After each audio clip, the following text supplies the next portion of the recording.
Welcome back to Genre. I'm your host, Katie. And I'm Elyse. And today we're going to be talking about Alchemy of Secrets by Stephanie Garber. But first, we have some things to say. Elyse, would you like to tell us your thoughts? Yes, Katie, I would like to tell you my thoughts. I have two thoughts, Okay. honestly. And one is that I've been really thinking about Girl Dinner, which was our last book that we did. Unfortunately, me too. I know. I gave it 3 stars. I think I got to raise it to 4 stars. I said I would never recommend it to anybody. I've recommended it to at least 5 people. You have? Yeah. Who'd you recommend I was it to? in Denmark, fucking recommending that book to 1 million people. I was like, Carrie, you should read that book. Olga, what have you read this book? Person I just met, have you heard the book Girl Dinner? If I heard that they were just vaguely interested in reading. And I've been recommending it but I've been like, I would love to know what you think. And then you should also listen to our podcast afterwards. But like, I would love to know what you think of this book because I was so torn. Like, I hated it. But did I hate it? I don't know. And I'm like, if I can't stop thinking about it, isn't that what good books do? Isn't that what literature does? Yeah. Really makes you keep thinking about it. So I feel like I must revise it. Yeah, I don't think I'm going to. No. I don't think I'm going to revise my rating, but I do want someone else to read it that's not us. And then we can talk about it. Yeah. Like, I think Brianna needs to read it. Mm-hmm. I keep giving like 0 context. I was like, just read it. Yeah, like don't even. For a few of them that I spoke to, because Carrie's a pretty big reader. Yeah. But she's a Libby reader, God bless her soul. Oh, so she has to wait. Yeah. And she was like, oh, I have it on my hold list already. I was like, God bless. That you, oh, well, she's never going to get it. Yeah, that you're able just to wait like that. I can't be doing that. I can't be doing that I can't either. wait for nothing. No, I must have it immediately when I want it. But I would be interested to see what she thinks of it too. So I think I have to revise. Okay, wow. Huge news. I know, that's huge news that I had to bring immediately at the top of the episode. Wow. Okay. Yeah. Yeah. And then I have one more thing. Yeah, please. Also book related. Yeah. And that is that I've started the Dungeon Crawler Carl series. And this was a book that I floated doing for the podcast. Yeah. I think I read 1 chapter. And then I was like, stop, Girl Dinner. Yeah. Because I found that and we switched. I started it. I'm now on book 3. I also can't stop with this book. And this is very not like the type of books that I read. First of all, it's written by a man. You don't like that. I mean, listen, there's exceptions to every rule, but as a general rule, after being an English major and having a master's in rhetoric, you sort of get sick of reading things by white men. By boys. You stop and you find other things. But this book is so fun. It's so weird. Yeah. The first few pages I read, I was like, what is this book? This is silly, but yeah. But just the general plot for anybody is that Carl is at home with his ex-girlfriend's cat. Mm-hmm. And the ex-girlfriend's cat jumps out the window and he's like, oh no, I have to go and get the cat. He goes out in his like boxers, no shoes. Actually, I think he's wearing like 2 small Crocs, like his ex-girlfriend's Crocs. Yeah. A leather jacket to go get the cat. And at that very moment, aliens come to Earth and collapse every structure on Earth. So every house, every car, anything that has inside is a pancake. So if you were inside anything, you're dead. And the people who survived were the people who were outside, and the aliens, in accordance to intergalactic law, have to give everybody on Earth who survived a chance to win back control of Earth, basically. Oh. And they are told if they want to, they can go underground into the crawler maze, like the crawler dungeon, and compete to get Earth back. If they get to the 18th floor and they beat the 18th floor, then they'll win Earth back. Do you personally win the Earth? Like, are you in charge of the Earth if you win? We learned pretty early on that no one's ever won the dungeon crawler. So no one really we're knows. Not hopeful. We're not. So like we don't know. I see. Did you say who it was by? Matt Dinniman is who it's by. The dungeon crawler Carl series by Matt Dinniman. Okay. I'm really into it. It is way out of left field for me. No romance. Not a lick of romance so far. I'm in the 3rd book. No romance. But it's important to note, and I think important for you if I'm ever going to convince you to read these books, that Princess Donut, the cat, huge role. And you love cats. I feel like if me and Lola were in a video game type competition, we'd kick ass. Lola is Katie's cat. I'm not sure if we've ever really... She'll pop into the frame every once in a while when we're recording. Princess Donut. I don't see her. But I would die for Princess Donut. Yeah. I would die for Lola, obviously. Yeah, it's not even a question. Not even a freaking question. That's interesting. you know, as usual, I don't know what I have to say about things, you know? I do really poorly planning for this segment. I don't know. I mean, like, and you're so busy. You're constantly doing things. You're constantly busy. You have so many opinions about everything. You know what you should do right now, Katie? What? Tell us about Dancing with the Stars. Because it ended on Tuesday. Yeah, you're shocked that you forgot. Oh my! I think it's just because it was a tough week. It was a tough week for Dancing with the Stars fans, I think, around the world. Mm-hmm. That's true. So Dancing with the Stars finale was on Tuesday, so almost a week ago. And Robert Irwin won, which He was very good. he was great. He was fabulous. We were definitely team Alex Earl, though. So Yeah, we were. We were Team Alex Earl. I thought she absolutely crushed it. Yeah. I don't want to say that she was robbed, because I really feel like Robert Irwin did a good job and that it really was down to the two of them. Yeah.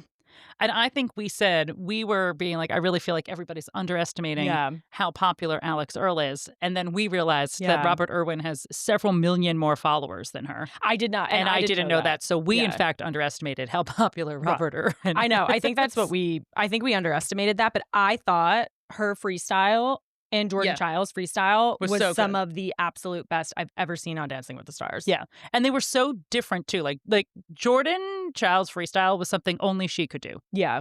I really think it was so different for Dancing with the Stars. I think Ezra Sosa, her partner, he's going to go far. I love Ezra. That man's a star. I think he's amazing. I also will say Elaine's oh my God, so her cute. freestyle was the most interesting story.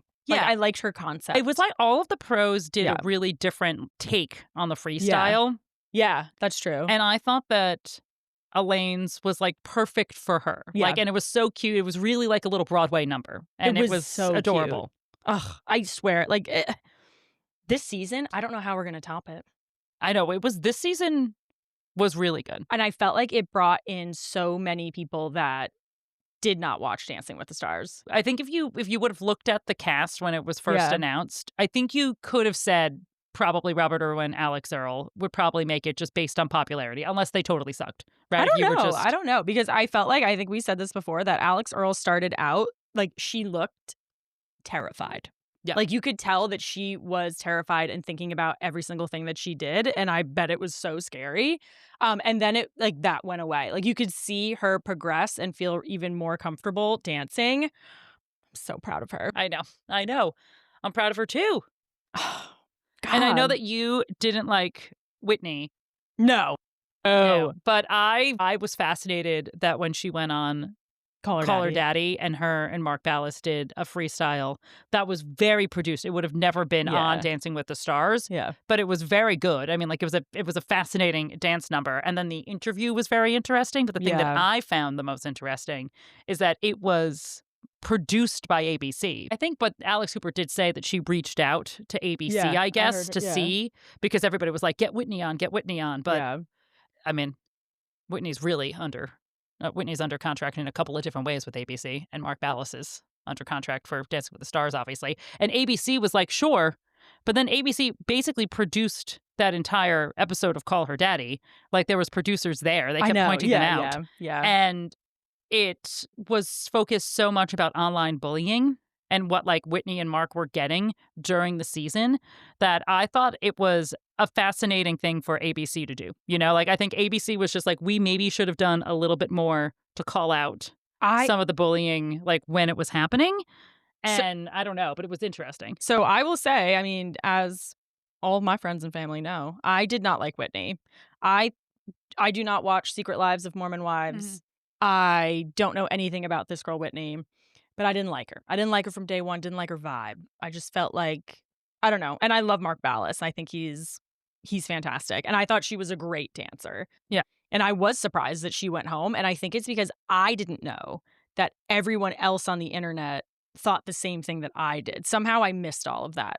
No, she's definitely, again, I don't watch Secret Lives of Mormon Wives either, but from what I gathered from talking to people who do, she's always been the villain of that show. Yeah, so she just has that arc going on. Man. So, and I think she started the season pretty strong, and then, like, something switched, and then, unfortunately for her, the season 2 or 3, whatever the new season of Secret Lives of Mormon Wives came out the week that, and that was when she was on there, and like all of the teasers, you didn't even have to watch it. All of the Yeah. teasers and the trailers were her just saying like, "I'm back so I can be on Dancing with the Stars." The producer said if I came Yeah. back to be on Yeah. Secret Life of Mormon Wives, they would get me an audition for Dancing with the Stars. You know what? And I everybody don't took that as a real "you're here for the wrong reason" sort of thing. Yeah. I do wanna see, not that I'm gonna watch the show, but I do wanna see when maybe they announced that both her and Jen got on Yeah. to Dancing with the Stars, and I wanna see what that dynamic was because from that Call Her Daddy interview, it's like, oh, they weren't friends. No, I don't And think she so. was like, "Oh, no, we, like, don't rehearse and that we're like, we never see each other." And all you see is all the cast members hanging out all the time doing TikToks I together, and know. I'm like, "You never saw her?" I know, I don't think they're buds. I don't Well, think they're buds, but yeah. ugh, So I can't believe you forgot about I Dancing with can't the believe I Stars. forgot about it because honestly, those poor people, those poor stars, those poor pros, having the finale, then getting right on a plane to do Good Morning America, and then depending on, where they're from, like, going back to LA or going back someplace else for For Thanksgiving, Thanksgiving. yeah. Like, that what an insane week for all of them, so I ugh, know I but don't like, Alex Earl didn't say anything about it until, like, Saturday, and I was like, "I don't blame you," because it was, like, from Tuesday to probably, like, Friday, you were on a plane for the majority of the time. I know, I really feel for her. I'm just so proud. I feel like a proud sister.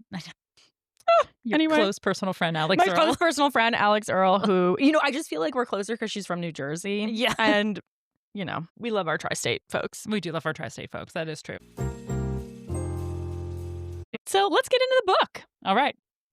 All right. So a little synopsis of Alchemy of Secrets. Alchemy of Secrets follows Holland St. James, a grad student who discovers that the urban legends she grew up obsessing over are very real, and one of them has just predicted her death. With only 24 hours left, she's thrown into a glitter-soaked scavenger hunt around Los Angeles in search of the alchemical heart. Aided by a magnetic stranger who may be her salvation, or the reason she dies, in a city built on illusions, Holland learns the hardest truth of all. No one is telling the truth, and time is running out. Bum, bum, bum. Love it. That was a good summary. Oh, thank you. Thank Yeah. you so much. So let's talk about tropes a little bit, and the genre. Yeah. I put the genre for this as an urban fantasy. Yeah, I would say it's definitely not a romantasy. No. So there's very little romance in this Yeah. book. We can talk about the little there is Yeah. later. And it is fantasy, but I would almost say it's like adventure, almost like a quest book. Like there's Yeah, that's a good point. like, I mean, there's definitely like some magical realism in there. Like the magic is not like fairies and ghosts Yeah. and unicorns and dragons. The magic is very people have powers, Abilities. abilities. That's what So- they're saying. Yeah. I think, and one thing to note, that this takes place like nowadays. And I would also like to say that this is supposed to be Stephanie Garber's adult debut. Yeah. And I actually think just going into this, you should know, I mean, this is our spoiler-free section, that it reads very YA. Yeah. Okay. I did the same thing and I looked up just I to had to- double check. me And I too. was like, is this an adult series? Is this considered YA? Yeah. And now I think of like Caraval because I absolutely loved that series. And I felt like that was more adult than this. Yeah, this was I mean, there's there's no romance in it. no romance, absolutely zero spice. No zero spice. I don't actually think it was particularly trope heavy outside No. of basically questing. Yeah. There's very few characters that were focused on in this book. The main focus was what I like to call the magical scavenger hunt. It was a magical scavenger hunt Yeah. for sure. Yes, there was some trying to like redeem her family history. Yeah. Maybe there was a touch of like legacy sort of things in there, but it was not trope heavy. No. This was a adventure book, a quest book, a magical scavenger hunt book. Yeah. That's right. It's what it was. And that part was fun. Yeah. All Yeah. right, let's go into the characters. So first we've got our main character, Holland St. James, which I just have to call out that is the most perfect name I've ever heard. Yeah. Yeah. Holland St. James. And her sister, who we'll talk about, she has a twin sister. Her name is January St. James. I know. It's a strong name. So Holland is our main character, and she was raised on her father had treasure hunts for her and her sister all the time. Her parents were very famous in the Hollywood scene. Her dad was a director, her mom was an actress, and they lost their parents pretty tragically. Her father always did treasure hunts with her and her sister. So Holland thinks that when he died, he like set up this treasure hunt for her so she could prove the circumstances of her parents' death incorrect, basically. Yeah, and I wanna say now I actually don't remember. This is maybe 10 years or so after her parents died, I wanna say. Yeah, which that part, let's actually wait for the spoiler section. But Okay. there was the timing of this was a little wonky. Yeah, and so she's also a grad student. She's going to school in LA, and We can't leave academia behind. All of the books we read are just like, remember grad school, Elyse? I was actually laughing and I was like, "Jesus Christ, we're back on campus." I know, right? And I'm just No, like, don't do it to me. I'm just like, oh my God, they want her to change advisors. Thesis advisor is the last second. A grad student's nightmare. Yeah. I was like, oh no. So, one of the important things that plays a role in this is that Holland is enrolled in a mysterious folklore class. Yeah, folklore 517. Yeah, and not everyone is even able to enroll in this class or even know that it exists. And so this is kind of a, if you know, kind of class. And you have to find it. Yeah. It's not on any sort of like course catalog. You just sort of word of mouth have Yeah. to show up to what seems like a out of time, old timey movie theater and Yeah. wait and wait and wait. And then the professor will show up and start telling you stories. Yep. And you have to find the class every week. Every week there's some sort of hint, and then you have to find the class every week. And Yep. and wherever the class is the setting for whatever story she tells. Yeah, but if you don't find the class that week, you're no longer in the class. Yeah, you can't come back. You always have So to. by the end of the semester, there's way less students than there were originally. So I put the Watchman next. Okay. Because I felt like that's kind of something we learn in the beginning of the book. So the Watchman is one of the myths that they cover in the folklore class, and he's an urban legend, and he can predict the precise moment that someone will die, and you can find him in mysterious and weird, creepy places, and he will let you know the When exact you're going to die. date and time that you're going to die. And it's not like he's the one that he's like not a villain. He's just basically kicking the story off. And in this book, he kicks the story off and says, "Okay, Holland, you don't got much longer. You don't got much time, gal. Yep. And she goes with her date. Better get to questing. Yeah. And she goes with her date. I think they were on like 3 dates, and he was trying to be all brave and cool and be like, "Yeah, I'll come with you to find the Watchman." And then He was like, he told me I was gonna die right now, and she's like, sorry, my bad. "Yeah, all right." And then we've got Gabe. Gabe. Yeah, I put Gabe next too. So after Holland realizes the Watchman is not really a myth, that he is a person that can correctly predict when somebody dies, Gabe is the next person that shows up. And he's like, "Hey, I've been sent to protect you." By your sister. Yep. January, we never see her, but she is the most present, not on page character I've read in a while. Yeah. Oh, yeah. We know nothing about her. Yeah, we know nothing about her, but man, is she About her. constantly around. People are constantly trying to like use her to like give them some sort of cred. Yeah. And we're like, would be great if we could just get January on the phone. Yeah. Hey, your sister's something. going through a really rough 24 hours. If you can maybe pick up your phone. Yeah. She's off. She's busy. She's booked and busy. Yeah. And then we've got, well, I guess for Gabe, we don't really know his intentions. Obviously, January says that. He says that January says that he's here to save her. January says nothing. Yeah, January says literally nothing this entire time. And he kind of has a backstory, and she doesn't know whether or not she can trust him. And then that's when we meet Adam. So Adam Bishop shows up, also saying that he's there to help her. And that January also sent him. That's his partner. Yeah. Like, work partner. Gabe is always like, I'm a mercenary, basically. Yeah. But like, Adam's supposed to be the partner, and that he was sent to keep Holland safe by January. But no, we're not really sure. And he also shows up at her school first. And he was going to replace the professor, who the professor of the folklore 517 class was Holland's thesis advisor. He was going to replace her. That something happened to the professor. He didn't say what. And now he's going to be her advisor, and he would like her to completely change her thesis topic. And to which she says, no, absolutely not. Go fuck yourself. Yeah.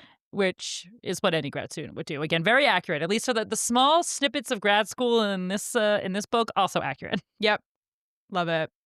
And then we've got the professor, who is also someone that we talk a lot about, but don't get a lot of screen time with her. When we do, though, it's powerful. electric, I'll say. I love the Yep. professor. There's some interesting stuff going on there. Yep, and she's like we said, she is bringing them an urban legend every week. Every week they're going and talking about some type of urban legend that all of the kids think. I think one of the big things that she brings is that the devil is real and the devil makes bargains with humans. And if the human can't fulfill that bargain, the devil kills them. Yeah. And so they say that the devil can be found at like a hotel bar drinking a sidecar. If you buy him a sidecar, he'll enter a bargain with you. Yep. Also, not really a character, but we should talk about the alchemical heart. Yep. Good point. And basically, when the Watchman tells her she has 24 hours to live, he also says, "Hey, Holland, if you can find the alchemical heart, no problem. You'll gain all your time back. You won't die." And she goes, "Okay, yeah, no problem. A scavenger hunt? Love a scavenger hunt." And then, of course, it turns out that the alchemical heart is the most powerful object that ever is and ever was. And it's also one of the lectures that she, like, can't ever fully remember from the professor. Like, there's a couple there's of always them. like, Yeah. like her and her classmates will be like, "Do you remember what happened in class yesterday?" Or like how you got home that night? And they'll be like, No. "No, I actually don't." Yeah, and it's one of those. So she doesn't know right away, but she basically the whole quest is finding the alchemical heart in 24 hours. So not a character, but sort of a character, which we'll get into a bit more. Yeah. But that's the quest. Pretty much the most important. It is the most important character, non-character Yeah. in the book. So yeah, I think it's an important one to mention. I have a couple it's giving. One Okay. of them being obvious, one of them being, I think, a little out of left field. I have one that I don't think you're going to get. Okay. I think the obvious one Yeah. is Caraval. Okay. Yeah. And this is both it's both a positive and a negative, particularly the sister aspect of it.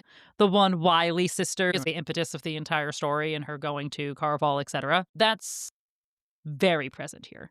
Yep. Like Same thing. January, who we never see throughout the entire book, is the reason why Holland is doing any of this. Yep. And I think that's a positive because I love anything having to do with sisters, because with sisters. My sisters. But it was at times almost too reminiscent. Similar, I think, Gabe and Adam were very reminiscent of like the main characters in the Caraval series, in which I think took me out of it a little bit, just because I know Stephanie Garber. I did not think that. I get it. Mm-hmm. Where there's sort of these two people you don't really know which one to trust. You think they could possibly both be a love interest or something like that, even though we don't get into romance at all in this book. But you know what I said? What? Veronica Mars with magic. Oh. Okay, I can see it. I did not think that. I thought that because it was very LA. Very LA, yes. And the Hollywood was like the old-timey Hollywood theme, and we'll get there. The aesthetic of this book, I could drown in. I know. I could drown in the aesthetic of this book. I absolutely loved it. And that was the first thing that I just remember, because LA plays such a big character in this book. I was thinking about other places where I felt like it's sort of the same, and I was thinking of Veronica Mars. Yeah. That kind of reminded me of it, except obviously with magic. I do feel like Holland and her sister grew up in a very different world than most kids, and so I think that plays a lot in the very colorful world that they're from. One of my favorite parts is, would our mother read this book? Yeah. Yes. Our mother would love this book. Our mother would definitely love this book. Yeah. Not scary. Not scary. Obviously, I mean, there's no spice, which I think our mother would appreciate some romance, but But can't be too spicy for our No, mother. it can't be too spicy. Our mother That's doesn't not like it when appropriate. it's too spicy. Yeah. No. Our mother says no thank you. She sometimes gets mad when her Kindle steers her wrong. when her Kindle steers her wrong, when she thinks she was reading some sort of cozy romance and it turns out to be a smutty cozy romance, and she's like, no. Yeah. But I do think that she would like this book, and she would particularly like this as a television show. I think. That's what I mean, man. Veronica Mars. Yeah. Like, I think because it's set in the now and it's set in LA, they talk about very popular LA landmarks that you can kind of picture all of these places, and it would, I mean, her dad was a director, so it's very showbiz. Yeah. And it is showbiz, babe. God, we've been showbiz, babe.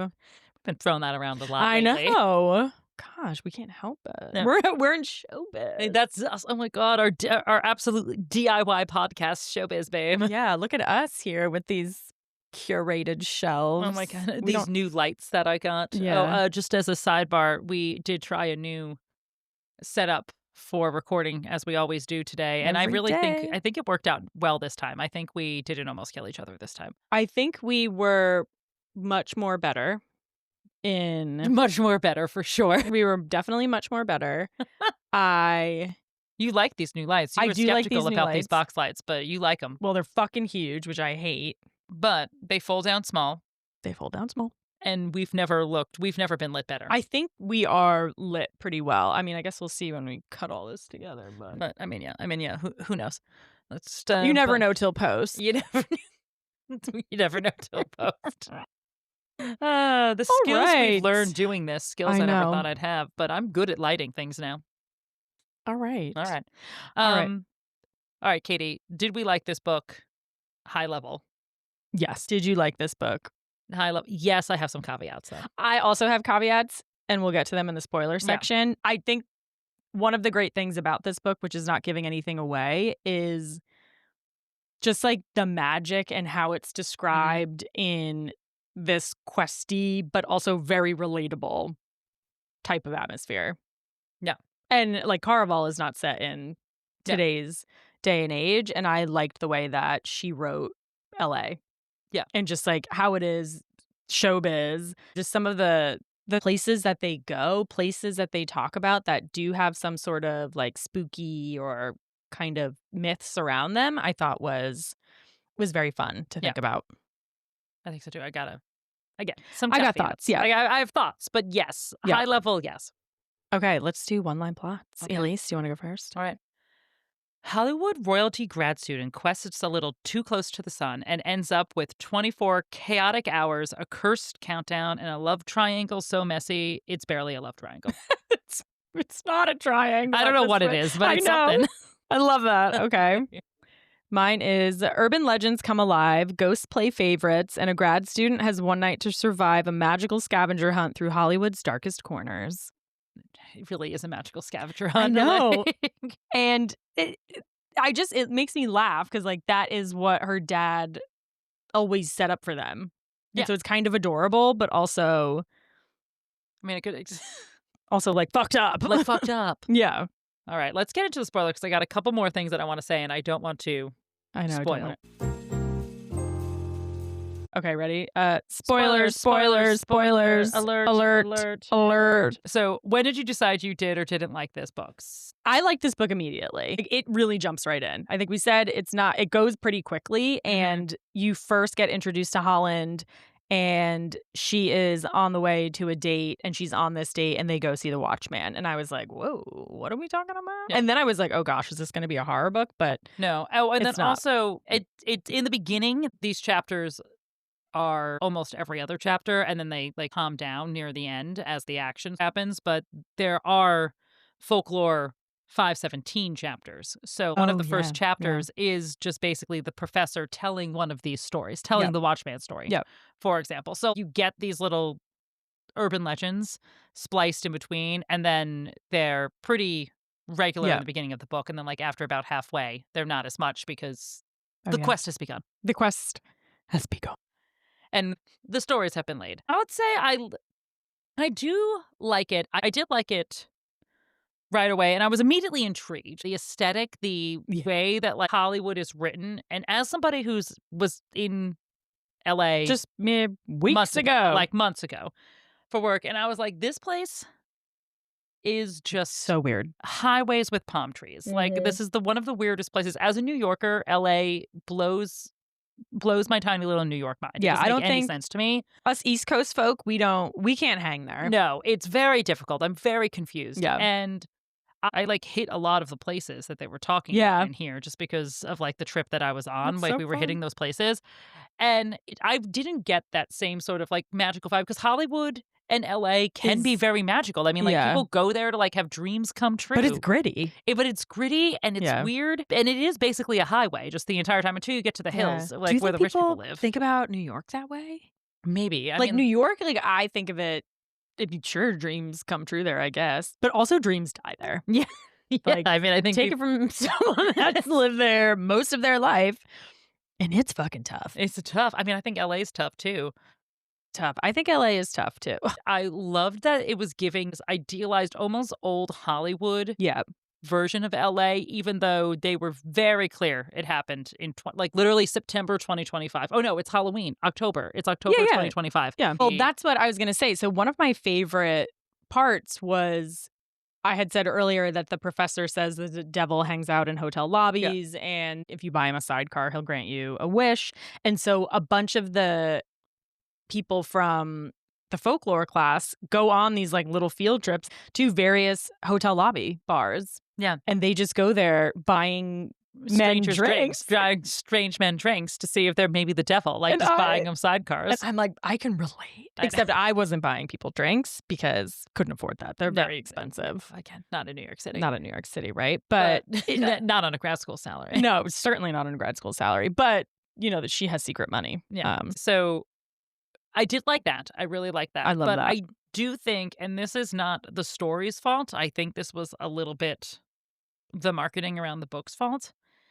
I thought I was going in for an adult fantasy book, and this was a YA adventure book. Yeah. And if I thought I was going to read a Stephanie Garber Caraval or Once Upon a Broken Heart. Those were fun books. I loved those books, but they are young adult books. So I did not go into this thinking, I did not know because I actually looked it up in the middle of it that this was supposed to be like her adult breakout series. But also, this has to be a series, right? It is a series. Yeah. I think that was another thing the marketing did a pretty bad job on. I think a lot of people thought this was a standalone. I was reading some people's comments and I now see that it says Alchemy of Secrets, like number one. Yeah. And so I don't think the marketing was great on that. And I do think because of that, the way that many of the characters acted, even Gabe, who was supposed to be older than Holland, was very immature in a way that kept throwing me off. Holland was trusting everybody in a way that I wanted to punch her in the face for. Which leads me to believe, like, so one thing that we haven't said is that what happened to her parents, the myth or the rumor around her parents' death was that her mom, who is an actress, found out that her dad was cheating on her and then killed him and killed herself. Yeah. And Holland has been led to believe through the professor's stories, and because her parents' story was one of the professor's urban legends. Her mom made a deal with the devil couldn't pay it back. And so he made her mom kill her dad. Like that was the payment for not being able to repay the deal. Yeah. So But we don't necessarily know anything more. And so that's what Holland believes. And so that's why her thesis is trying to prove the devil is real. And that particularly in Hollywood, a lot of the people who died tragically in Hollywood. So she would say like Marilyn Monroe made a deal with the devil, you know, which was also like, I think even nowadays we say that Hollywood deaths like kind of come in threes. Yeah. That, you know, this person dies and then like, oh, you know, like two more people are right after it. And it's, or maybe think about the 27 Club too. Yeah. All the musicians who died when they were 27. And that was cool. I really liked that. I thought that was a good. But like you would think having this happen to her when she was young, being shipped away somewhere and then being told by the aunt or uncle who raised her that her and her sister January should change their last names so they're not, because this was like a huge scandal. Yeah. So they were not like followed around by it. You would think she would be a little bit less trusting. That's what, of people, and she's not. She trusts everybody like a big old dum-dum. Another one of the professor's stories is about the bank. Oh, wait. Okay. So I put that as one of my scene stealers. Yeah. I loved the concept of the bank. Talking about the bank also reminded me of Gringotts. Yeah. Talk about the bank. Okay. So the bank is supposed to be the safest place in the entire world to keep valuables. So it is very Gringotts. You're not wrong. Yeah. Like you can have your safety deposit box inside of this bank that no one can break into. Yeah. And of course it's in the middle of LA. Oh yeah, it's in the middle of LA. It's just like boop, boop, boop, boop, like downtown LA. It doesn't, you know. And someone comes to her house and gives her a business card and says, your dad left you something. He doesn't say the dad. He says that there's a safety deposit box that was paid To for you. 10 years. The 10 years is about to go up and it's left to you. So you need to get it, because if you don't come in the next day to get it, it's just going to go to the bank. Yep.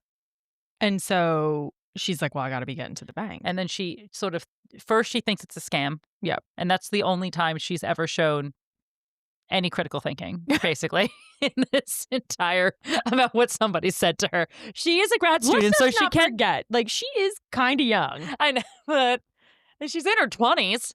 She's at least 23 or 24. I know. And I mean, she's doing a lot of critical thinking when it comes to this magical treasure hunt. But she's looking for the good. I know, but she is not critically thinking about things that people tell her. I can tell you that right now. So, but she does critically think about this rando guy who knocks on her door and is like, hey, have you heard of the Bank of Century City or something like that? I'm forgetting what it's called. And there's a special magical box for you there. Yeah. Would you like to come? And she goes, get out of here, scammer. Yeah, you're like, I'm late for a meeting. Meanwhile, 2 cute boys come into her life, and it's just like, you should definitely go and look at that box. She's like, maybe I should go look at that box. Honestly, though, I'd go fucking look at the box. I know. I mean, I'd go look at the box too, but still. So she gets to the box. It's Halloween day. Everyone is dressed up in the bank. Her and Gabe come up with this, plan on how to get in, how to get out. There's all these stipulations that you're protected when you go in, and you're protected only during the time of your appointment, which is like 15 minutes. And that 15 minutes is like, you got to get in, you got to get out. So they come up with this sort of getaway plan. She's going to get in, then she's going to get out. And everyone there is dressed up as cowboy and cowgirls. Yeah. And we thought it was for Halloween, but they said, no, actually, every Friday we dress up as something. So I kind of love that. The bank's got some company culture, I guess. Yep. Casual Fridays or just costume Fridays. Yep. I think it's fun. I think it's fun. I love a theme. The way they described this bank, I was like, fun. Yeah. Gorgeous. Also. Yeah. Stunning, obviously, just in the middle of Century City. Whatever. So she gets into the bank. She opens up her magical safety deposit box, and finds out that it is a script that her dad left her. Like pages from a script. Pages from a script or a movie that just wasn't finished, but that people knew about. Like, this was one of those things that they were like, oh, the ending was never finished or something like that. And so she skedaddles after this. She's like, this must be a clue. She leaves Gabe, nice guy, bodyguard number 1. Well, because now we find out bodyguard number 1, Gabe, is that before she goes in to her safety deposit box, the president of the bank wants to see her. And Gabe was like, don't go to see the president of the bank. No, don't do it. Guess who the president of the bank is? Guess who the president of the bank is? It's, of course, the professor. Bum, bum, bum, bum. Is the president of the bank. And she goes in there, talks to the professor, and the professor is basically like, don't trust this Gabe guy. He killed his wife. No context. No context. No context as to any of that. And she goes, well, obviously I can't trust Gabe. He killed his wife. And so she gives up Gabe to the professor, basically. Yep. And then this is where some of the timey-wimey stuff happens. Mm-hmm. Holland had been getting like nosebleeds a little bit right before the bank situation. Yep. And when that would happen, Gabe would turn into Adam, who we have to talk about in more detail, and like, turn back again. And when she was in the office with the professor at the bank, that happened too. But the professor was also basically just started bleeding from every orifice of her face. Holland was bleeding. She's like, I gotta go. I gotta go. She's like, I gotta go. I gotta get out of here. Everybody's bleeding. Yeah. So when that first happened, I was like, did she just get shot through the window? And then it happened again a few times. And so it was because of some timey-wimey stuff that was happening. Yeah. And then we get to Adam. So she books it out of there and ends up meeting Adam. Yeah. Who there was a bit of a duel between Adam and Gabe. Just shot Adam what sounds like straight in the face. And Holland was like, tummy. Why'd you shoot that my new thesis advisor? And he's like, well, he shot me first. He shot at me first. Yeah, there was a lot of shooting that was happening. And Gabe goes, he's not that easy to kill. And turns out true because he's back. he ain't dead. So she goes back to, after the bang, she goes back to her house to kind of take a look around and see if there's anything in her sister's possessions that she had left there from the last time she stayed over. And she finds a backpack. And that backpack has just like a bunch of random shit in it, but also has a key to what we then know as another myth, the Regal Hotel. And the Regal is like a handful of these types of magical hotels in which if you're a key holder, you can just basically go in and it's out of time. And this is where some of the timey-wimey stuff comes into play. It's like every minute's an hour. Yeah, it's just it slows time basically. It slows time down. Like every minute at the Regal is an hour on the outside or something like that. Which is honestly what this gal needs because she's about to die. Like today is the day. It's Halloween. She's supposed to die at midnight. She's got to be slowing time down. 1 hour at the Regal is a minute in the outside world. So you can live 24 hours at the Regal and but you're only missing 24 minutes. There we go. That makes much more sense. And that's where she finds Adam and he's just chilling there, getting drunk, at a bar, having a great time. Love the hotel bar scene. Yes, the hotel bar scene in this book is so good. I love a hotel bar. Yeah. Adam brings her up to his suite that he has at the Regal. And he's doing something and she like finds the bar kitchen area and finds a fancy magical popcorn cabinet. But then also it says like ring for champagne or ring for whatever. And since she's gotten to the Regal, somebody has asked her if she wants a sidecar a few times. Yeah. And we already know that she's like been going to bars trying to buy sidecars for people to see who's the devil. To see if the devil. Yeah. And then when it says like ring for champagne, and she could like flip through it, and one of them said ring for sidecar. And I was like, Adam's the devil. Yeah. Which was half true. Half true, sort of. Half true. The devil was basically a con until it wasn't, is what at least I took from it. I don't know. I've got questions on the devil, though. Let's actually go into it now. So Adam tells the story at least. Again, should we be believing any of these people? A little unclear. Very unclear. Yeah. Everybody, I wouldn't necessarily call Holland an unreliable narrator because she's not narrating. This is a third-person POV, but she is absolutely a very naive receiver of information. So like, as the reader, you really need to be taking things with a grain of salt here because she's just like, sounds like the truth to me. Yeah, no. But when Adam tells the story is that he and his brother were both the devil. Yep. Because the way that magic works in this world is that you can get an ability by working at the bank or befriending somebody who has an ability, marrying somebody who has an ability, and they leave that ability to you. Or you could be from an old magic family. Yep. And they can dole out abilities, or they can just give all of the magic to one person, whatever. So Adam says that him and his brother were told by their father that whoever made him the most proud would get all of the magic in their family because they were from an old magic family. Adam thought he was banding together with his brother to become really powerful, and then they would end up splitting whatever the magic was. And how they did that was that they decided that they were going to give favors to people in Hollywood, that they were the origin devils. myth of the devil was them going around granting favors to hotel people. bars. And going around to hotel bars and granting favors to desperate actors and actresses and directors and whatevers. Yep. And then coming to collect, and when they couldn't collect, killing them? But not really. We don't know if that's true. And then when it came time for the dad's magic to actually happen, Adam's brother betrayed him and took all of the magic for himself. Mason. And then Adam had to rein Mason in because once he had all of the power, he was then doing the actual devil stuff. Yep. And he had to basically take Mason's power by pushing him out of time, making him a ghost without really killing him. He didn't kill him, but he was trapped in the Roosevelt bar. Yeah, the Roosevelt Hotel. Which is where Holland and her friends would always go for. Yep. To hang out and to buy people sidecars. So I think one of the big plot twists is obviously the time loop that everybody is stuck in. So towards the end of the book, Adam and Holland go to the Roosevelt Hotel for the Halloween party. For the Halloween party. So fun. Oh my gosh, like it sounds so much fun.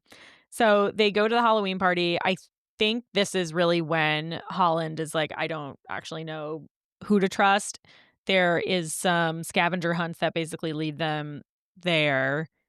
And she believes that this is going to be where the alchemical heart is. And so when the Watchman told her you can cheat your death by finding the alchemical heart, she thinks that all of these different scavenger hunts that she's been on throughout the last 24 hours is going to lead her there. And this is where she thinks it's going to be.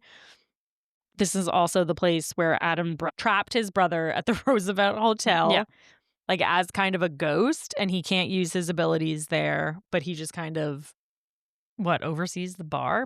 Kind of sounds like a great life. But I mean, it seems like he's having a great time just being a ghost. He's just ghosting around the Roosevelt. A relatively corporeal ghost. I mean, like, people it seems see like him. it seems like he can drink a sidecar. Yeah. So whatever. Seems like he's having a nice time. I mean, he doesn't think he's having a nice time. No, but could be worse. You could be literally in a different type of hell. So when Holland goes there, it's like the meeting of the mind. Everyone is there. So Adam's there, Mason, Gabe is there. I feel like the freaking professor's there. Oh, the professor is there. All of her friends who have all of her students. Yeah, like and honestly, it sounds like Holland has a lovely group of friends. I know. Some of them who work for the bank, surprise. Yeah. But some of them that she met at the folklore class. And that child star whose name I'm forgetting right now. Chance is absolutely in love with her. If we're getting some romance in the next books, I hope Chance gets a chance. Yeah. Hope Chance gets a chance. I hope Chance gets a chance too. Chance. Ugh. Anyway, so we are left off that Holland meets up with Mason, and he kind of spills the tea in that Adam's really the bad guy. They're in a time loop. She's meant to live this like 24-hour, 36-hour time period over and over until she can actually find the alchemical heart. And her brain explodes. It feels like, because all of the bleeding from the nose and everybody else bleeding. That. He does say, he's like, the reason why you have nosebleeds and some people are bleeding around you is because the time loop's getting too much for you. Yeah, this Groundhog's Day magical scavenger hunt is getting too much for you. So I wonder, like, we don't know how long she's been in it. They don't say how long it's been in it, but it suggests a while. So, like, when she's like slipping in and out, and like Gabe becomes Adam, and Adam becomes, because in some versions she's with Adam first, and then Gabe comes to like save her. And in some versions she's with Gabe, and then Adam. Some versions she sees none of them, but in every version Adam kills her. And he does the same thing this time. And then she realizes she gets literally stabbed in the back. Stabbed right in that back. What a fucking loser. Yeah. And then she finds out that the alchemical heart is actually the professor's journal. Yeah. And that when the guy who came to her door to be like, interested in the box for you at the Bank of Century City, was actually the alchemical heart. Just like giving the alchemical heart can take the form of whatever it wants, or whatever it thinks that you need at the time. And she figures out it's the journal, and then it comes to her afterwards as, again, that little door-to-door salesman banker. I know. Just to tell her some stories. And that's where that's basically where it ends. Well, she realizes that you can't destroy the alchemical heart, and that it is, in fact, too dangerous for people to have. And her dad did have it. It wasn't the devil, it was the alchemical heart that sort of pushed everything too far. And the only way you can get rid of the alchemical heart is to send it into the future. Yep. And that's why in one of the professor's stories, the alchemical heart has a list of dates attached to it where it shows up again. Yep. October 31st, 2025 was one of those dates. And so she asks it for an ability, and the alchemical heart says, done. Yeah. You'll find out soon. Good luck. And then she goes, go into the future. So the next date on that list of dates is when the alchemical heart will show up again. And she sends it away so nobody can use it because it is, in fact, too powerful and too dangerous. But as we finish this book, I feel like I was left with 1,000 questions. 1,000 questions. And I think that's where I'm like, it was fun. The quest. Yeah, it was super fun. The quest wrapped itself up. Obviously, the scavenger hunt wraps up, and in a very, I think, satisfying way. Yep. Good job, scavenger hunt. Yep. She's going to get a power fun. Yeah. Eventually, we're going to hear January say words. This I bitch. Think. Like I don't know where she went, but she'll come back. I didn't love the characterization of Holland I just wish she was a little bit more mature, I think, is really what it came down to. I don't think we ever know if her mom killed her dad because he was cheating Be- on her, or or if because it there was was some some sort weird of like deal with the devil. devil. Yes, I don't know that either. Um, Like, did January send Gabe? No one knows. no one knows. Where the fuck is January? All we learn about January is that She's she does in questing on fact her work for own the bank and that she knows way more about magic, but and about their parents probably. Yeah. But meanwhile, when Holland goes to the bank, the receptionist says, "It's such an honor to meet you. Everybody knows your sister. your sister and that January is the best at what she does." What does January Yeah, do? we don't know what January's up to. Yeah. I also really liked the magical system in this book, but I would have liked to know more. I don't remember when she asks Mason, like, what his ability is, and he's like, "I'm not gonna tell you." Yeah, like no. Okay. And I usually do like books in which you're learning with the main character, but the Holland never got smarter about a lot of things. She completed that's the like scavenger yeah. hunt, but she did not learn enough about the world to like really make the ending super satisfying. No, the ending is not satisfying No. in this book in any freaking way. No. That's But probably the worst part of this book. although I did like at the very, very end Oh, that yeah. Mason finds her Yeah. and is like, "I usually don't do this, but thanks for getting me out of the Roosevelt. Roosevelt. Let me know if you need anything," and then hands her the business card. Yeah. Of the devil, which is the artifact that the professor would always bring up when she was talking about the devil in the folklore class. Yep. And he always gave, it's like at every scene of every one of these deaths is a black card with like gold gilting. Yep. Elyse, what is your final rating of this book? I have a lot of caveats about this book, although I also had so much fun reading this book. Yeah. Fun read. It was YA and not adult, and that's not Stephanie Garber's fault. That's her publisher's fault. Yeah. And I wish they just would have said it because I think it would have set expectations Interesting. correctly. And there was a lot of the characterizations of the characters I didn't love, but the world I did. So I'm in a weird place of actually both loving this book Yeah. and also hating this book at the same time, I think. Yeah. Hating's too strong for word. Maybe like loving and just being like, Disappointed. yeah, I'm not mad. I'm disappointed.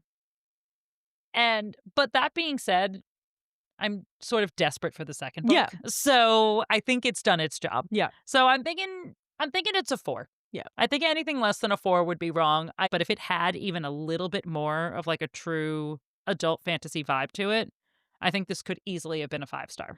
I agree. I would also give it 4 stars. And I went back and forth because I had so many open questions. But Yeah. if I'm giving a book a 3, like, chances are I'm not going to read the sequel. And like, I'm desperate to know. Like, I did have such a fun time reading it. I love that it's in the now storyline, but that there's this weird time loop. I think that's very interesting. But there's so much more that I need to know. And I'm a little annoyed that we didn't get to learn some of those things in the first book. It feels like we were missing something. Yeah.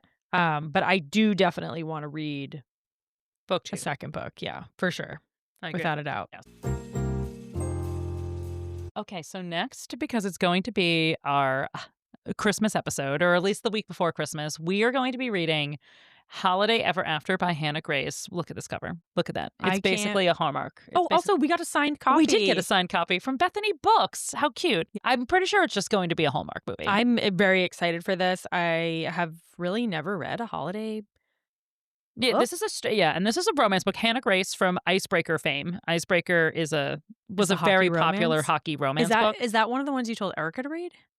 I didn't. It's a college hockey romance. Oh, okay. Which usually I stay away from college age romances as well. I'm interested in Because you're an adult. because I'm an adult. But I read Icebreaker because it was all over the place, and it's a perfectly lovely college romance. But I imagine this will be a fun, smutty little holiday read, which you think I'm it's going to be interested in. smutty? I mean, Hannah Grace is known to be a bit smutty. Yeah, I think. Ooh, Katie is shocked. But look at that cover. I know. It's a cartoon. They're always cartoons, Katie. They're always cartoons. That's naughty. We'll see how you feel. But I think it's going to be fun, though.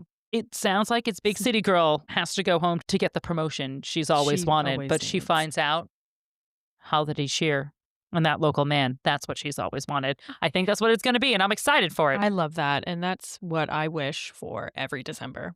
Every December, we need For to be. me personally. Yeah. You want to be consuming this type of story every day of December. I would love it if that was my real life. Oh, you would like to. You personally want a small town I'm romance. the big city girl. And you're going to a small town. And I want there to be someone that was like, well, thank God you came this December. And if that small town happened to be some sort of allegory for the North Pole, Do we think it's going to be in the North Pole? I don't know. I can't be sure. But oh my God, that's one of my favorite hallmarks. But is when they go to the small town and the small town ends up being Santa's workshop. Mhm, Yeah, I know. I like much. that too. Yeah. So Well, that'll be our next one, and I'm excited for it. all right. Well, remember to rate, review, and subscribe wherever you get your podcasts. And remember, no genre shaming unless it's funny. See you next time. Bye.